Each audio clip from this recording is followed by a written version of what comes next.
If you think media query is the solution to responsive UI in Flutter, you are already doing it wrong, because Flutter layouts don't care about screen size, they care about constraints. In this video, we are going to understand Layout Builder in Flutter, what it is, why it exists, and how to use it properly. If you want to build layouts that adapt correctly in different situations, Layout Builder is a must-known widget.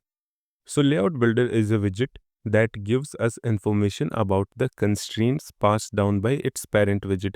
Basically, it means instead of guessing the screen size, Layout Builder tells its children that how much space is available for you.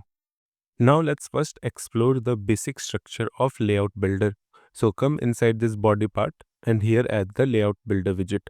Now it requires a builder. So here inside this builder, we need to pass two things. One is the context and the second one is the constraint.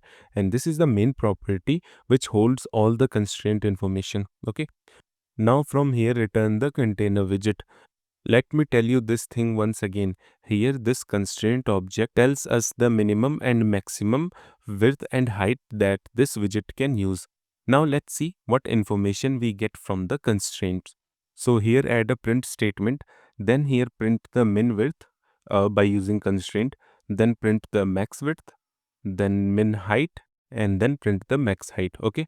Now if you save the code and run the application, then you can see in this run section we are getting the min width as 0 and max width as 440, right? And this is the exact screen size of this device.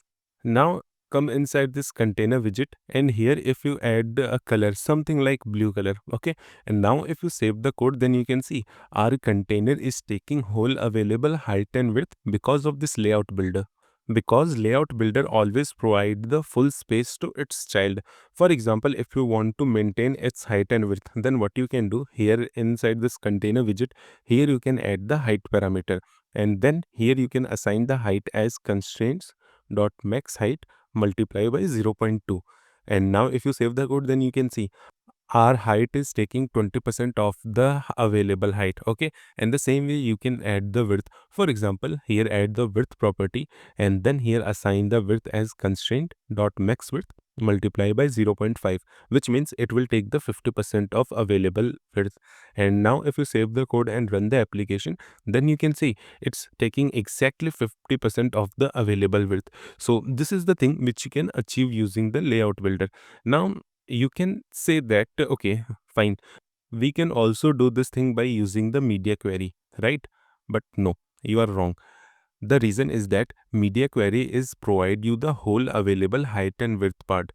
Let's say you are inside a row widget or a column widget, right? And in that widget you have multiple childs, right?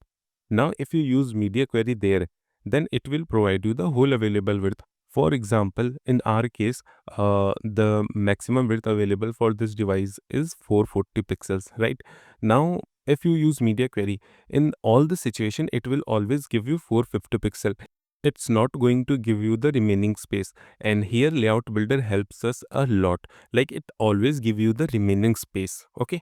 Now, let's say by using the layout builder, you can also create the responsive design. For example, come inside this layout builder and from here just add a condition that if max width is less than 600 pixel, then in that case we are going to return a center widget which will have a text widget which will say simply a mobile layout, and then here also add a style so that it will be visible. Then here add a else condition, and like if max width is not less than 600, like it's greater than 600, right? In that case it's not a mobile layout, it should be something like tablet layout, right?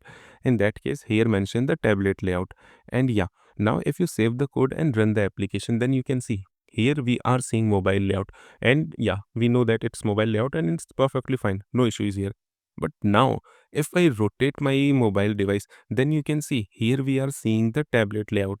And the reason is that if you expand this run terminal, then previously the maximum width was 440 pixels, right? But when we rotate the device, in that case, our maximum width is 956 pixel. See, This is the difference. And because of this, here we got the tablet layout when we flip the device. The same way you can add the different condition for web view also. Like here you can add a condition that if max width is less than 1000, then it's a tablet layout. And if the max width is greater than 1000, right, in that case it's a web layout. See, this is how you can create the responsive layout. And I'm not saying that add all the widget inside these if condition. You need to create the separate dart file for these things. Now let me show you one another example by which using layout builder you can create the perfect grid views. Okay, so come inside this layout builder and here create a new variable as is wide, and then here add a check that if max width is greater than 600 or not. Like if max width is greater than 600, then probably we are not on a mobile device, and if it is less than 600, then we are on mobile device, right?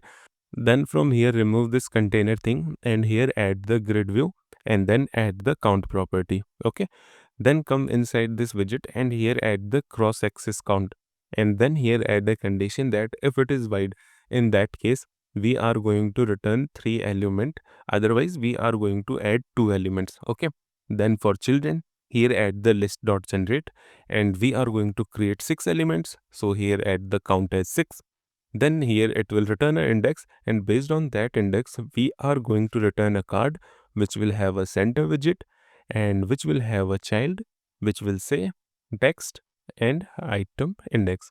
Now if you save the code and run the application, then you can see here we are having a perfect grid item and it's not wide, then it's rendering 2 item in a single row. Okay, now if you rotate the device, then you can see our UI is changed perfectly fine and it's looking perfectly without an issue, right?